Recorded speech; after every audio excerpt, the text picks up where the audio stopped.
Friends, welcome back to my channel electronics diploma classes. हमने next lecture में पढ़ा था कि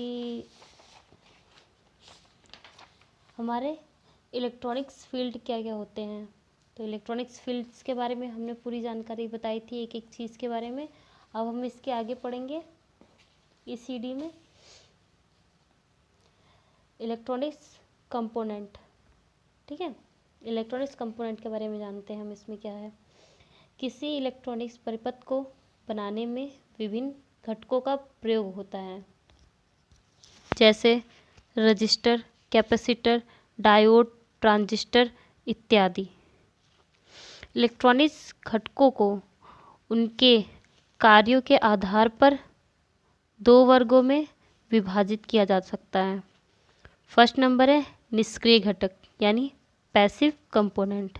सेकंड है सक्रिय घटक यानी एक्टिव कंपोनेंट्स। तो हम इस दोनों के बारे में जानते हैं, पैसिव कंपोनेंट क्या होते हैं और एक्टिव कंपोनेंट क्या होते हैं। पैसिव कंपोनेंट ऐसे घटक जो स्वयं विद्युत का प्रवर्धन यानी एम्प्लीफिकेशन नहीं कर सकते, पैसिव कंपोनेंट कहलाते हैं। यानी कि खुद इलेक्ट्रिक को एम्प्लीफाई नहीं कर सकते, यानी बढ़ा नहीं सकते, उसे हम पैसिव कंपोनेंट कहते हैं। पैसिव कंपोनेंट एक इलेक्ट्रॉनिक्स घटक है जो केवल ऊर्जा प्राप्त कर सकते हैं, जिसे वह या तो विद्युत क्षेत्र या चुंबकीय क्षेत्र मैग्नेटिक फील्ड में एब्जॉर्ब या स्टोर कर सकता है। यानी उसे एब्जॉर्ब कर सकता है या कहीं स्टोर कर सकता है। वो क्या कहलाता है, किसी भी मतलब कि इलेक्ट्रिक फील्ड या मैग्नेटिक फील्ड में एनर्जी को एब्जॉर्ब कर सकता है या स्टोर कर सकता है। वो क्या कहलाते हैं, पैसिव कंपोनेंट कहलाते हैं। तो हम आगे इसके पढ़ते हैं एक्टिव कंपोनेंट। पहले हम पैसिव कंपोनेंट के बारे में कुछ थोड़ा सा और जान लेते हैं। पैसिव कंपोनेंट को संचालित यानी ऑपरेट करने के लिए किसी भी प्रकार की विद्युत शक्ति की आवश्यकता नहीं होती, किसी भी प्रकार की विद्युत शक्ति की आवश्यकता नहीं होती। पैसिव डिवाइस गेन या एम्प्लीफिकेशन प्रदान नहीं करता, यानी गेन या एम्प्लीफिकेशन प्रदान नहीं करता। पैसिव कंपोनेंट को विद्युत सिग्नल को बढ़ाना यानी एम्प्लीफाई, ऑसिलेट, थरथराना या उत्पन्न जनरेट नहीं किया जा सकता है। यानी पैसिव कंपोनेंट को ना एम्प्लीफाई किया जा सकता है, ना ऑसिलेट किया जा सकता है और ना ही जनरेट किया जा सकता है। इसमें से ये सब चीज़ें हम पैसिव कंपोनेंट के साथ नहीं कर सकते हैं। उसके बाद इसके उदाहरण आते हैं क्या, जैसे रजिस्टर, इंडक्टर, कैपेसिटर, ट्रांसफार्मर, ये सब है इसमें। तो एक एक करके हम सबके बारे में जानते हैं। रजिस्टर एक प्रतिरोधक यानी रजिस्टर एक ऐसा निष्क्रिय तत्व के रूप में लिया जाता है क्योंकि यह किसी भी ऊर्जा को एक सर्किट में बिलीव नहीं कर सकता, बस सर्किट में डिलीवर नहीं कर सकता। इसके बजाय प्रतिरोधों को केवल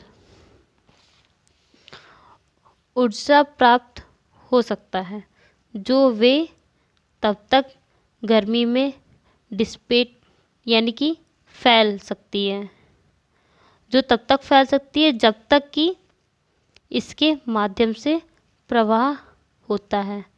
पैसिव ट्रांजिस्टर क्या होता है, रजिस्टर क्या होता है, ऊर्जा प्राप्त हो सकता है, यानी कि इसमें जो ऊर्जा वो प्राप्त हो जाता है तब तक फैल सकती है जब तक कि इसके माध्यम से प्रवाह होता है, तब तक ये फैल सकती हैं। फिर आता है इंडक्टर। यह ऊर्जा को चुंबकीय क्षेत्र के रूप में स्टोर कर सकता है और ऊर्जा को सर्किट में विपरीत यानी वितरित डिलीवर कर सकता है, लेकिन कंटिन्यूअस बेसिक पर नहीं, मतलब लगातार एक जैसा ही डिलीवर नहीं कर सकता, कभी कम होगा कभी ज़्यादा होगा, ऐसा होता है। एक प्रारंभ करने वाला की ऊर्जा अवशोषित और पहुंचने की क्षमता प्रकृति में लिमिट और ट्रांसिएंट यानी क्षणिक होती है। यही कारण है कि एक प्रारंभ करने वाला को एक सर्किट के निष्क्रिय तत्व के रूप में लिया जाता है। फिर आता है हमारा कैपेसिटर, एक संधारित्र। कैपेसिटर को हिंदी में संधारित्र बोलते हैं। एक कैपेसिटर एक पैसिव एलिमेंट के रूप में माना जाता है, क्योंकि यह इसमें बिजली के रूप में ऊर्जा स्टोर कर सकता है। एक संधारित्र की ऊर्जा व्यवहार क्षमता लिमिटेड और ट्रांसिएंट है। यह वास्तव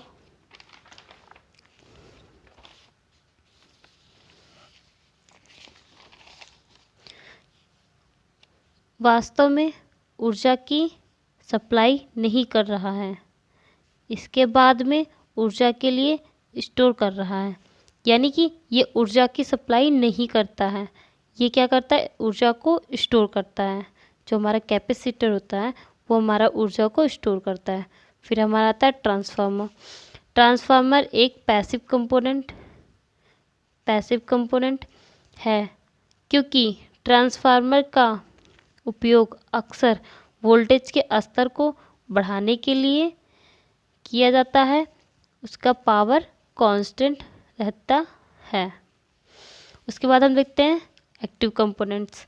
पैसिव कंपोनेंट्स हो गए हमारे, एक्टिव कंपोनेंट्स आता है। फिर एक्टिव कंपोनेंट्स एक इलेक्ट्रॉनिक कंपोनेंट है जो एक सर्किट में ऊर्जा की सप्लाई करता है। पैसिव कंपोनेंट में क्या होता था कि उसकी ऊर्जा की सप्लाई नहीं करता था। इसमें क्या होता है, एक्टिव कंपोनेंट में इस ऊर्जा की सप्लाई करता है, जैसे voltage source, current source, generator, diode इत्यादि। और भी हैं बट इतने मेन हैं। उसके बाद फिर वोल्टेज सोर्स के बारे में जानते हैं। एक वोल्टेज सोर्स एक सीकेटी के एक्टिव कंपोनेंट का उदाहरण है। जब वोल्टेज सोर्स के पैसिव टर्मिनल से करंट लीव करता है तो सीकेटी यानी सर्किट को ऊर्जा की सप्लाई की जाती है। ठीक है। उसके बाद करंट सोर्स, एक करंट सोर्स को एक्टिव कंपोनेंट भी माना जाता है। एक आइडियल करंट सोर्स द्वारा सीकेटी को सप्लाई की जाने वाली करंट सर्किट वोल्टेज से है।